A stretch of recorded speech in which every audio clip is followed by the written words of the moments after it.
Welcome back to my channel ঘরের special mini cooking food থেকে দর্শক বন্ধুকে জানাই স্বাগত। তো দর্শক বন্ধু, এখানে যে গোলাপ ফুলটা দেখতে পাচ্ছেন, এই গাছটি কিন্তু 1 মাসখানেক আগে কিন্তু এখানে লাগানো হয়েছিল। আর দেখুন গাছটি কি সুন্দর হয়েছে। আর আমি আজকে যেটা লাগাবো সেটা হলো গাঁদা ফুলের চারা। তা গাঁদা ফুলের চারা এখানেও দেখতেই পাচ্ছেন যে আছে কয়েকটা লাগানো। আর এখানে আমি 4টে ডাল লাগাবো, তার জন্য আমি 4টে ডাল আর কি এনেছি।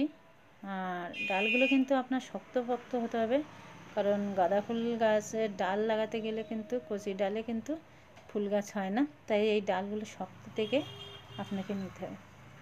এটা সরাসরি মাটিতে পুঁতে দিলেই হয় জানি, কিন্তু পোঁতার সময়ের অভাবের জন্য কিন্তু এটা একটু জলে রেখেছিলাম। আর একদিন বাদে দেখি না গোড়াগুলো পছন্দ হয়েছে, তাই আমি এটাকে কেটে পচন অংশ বাদ দিয়ে দিয়েছি। আর অ্যালোভেরা জেল গোড়াগুলো লাগিয়ে আমি এবার মাটিতে লাগিয়ে দেবো।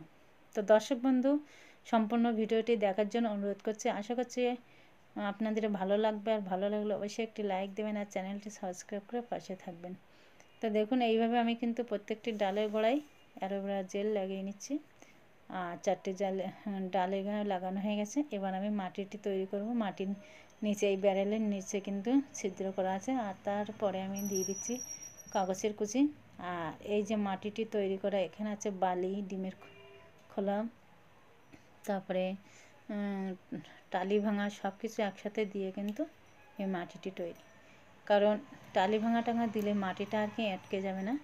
শুধুমাত্র মাটি দিলেই জল দেওয়ার সঙ্গে সঙ্গে কিন্তু আটকে যায়। আর তার ফলে কী হয় যে গাছের গোড়ায় শিকড় আর বাড়তে পারে না, তাতে গাছও বাড়ে না।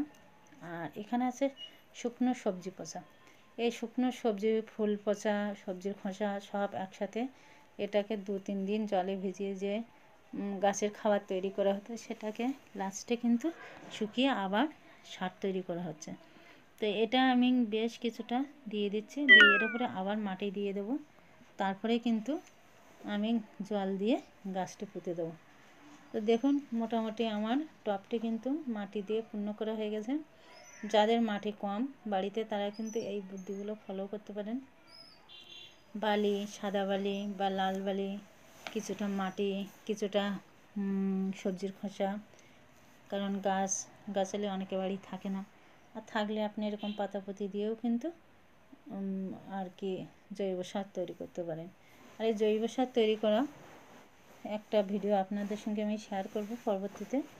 যাই হোক, এটা মোটামুটি আমার টবটা দেখুন ভর্তি হয়ে গেছে। আর এবার আমি গাছের ডালগুলো পুঁতে দেবো। তারপরে কিন্তু দেখবো, চেষ্টা করব গাছগুলো বাঁচানো। যাই হোক, আমি এবার 4টে ডাল এখানে ধরবে না, তো আপাতত 3টে ডাল পুঁতে দেবো। আর বাকি একটা ডাল লঙ্কা গাছের গোড়ায় পুঁতে দেবো। তো দর্শক বন্ধু, আমার এই ভিডিও আজ এখানেই শেষ করছি। ভিডিওটি ভালো লাগলে অবশ্যই একটি লাইক দেবেন আর চ্যানেলটি সাবস্ক্রাইব করুন, পাশে থাকবেন। তা সম্পূর্ণ ভিডিওটি দেখার জন্য আপনাদের অসংখ্য ধন্যবাদ।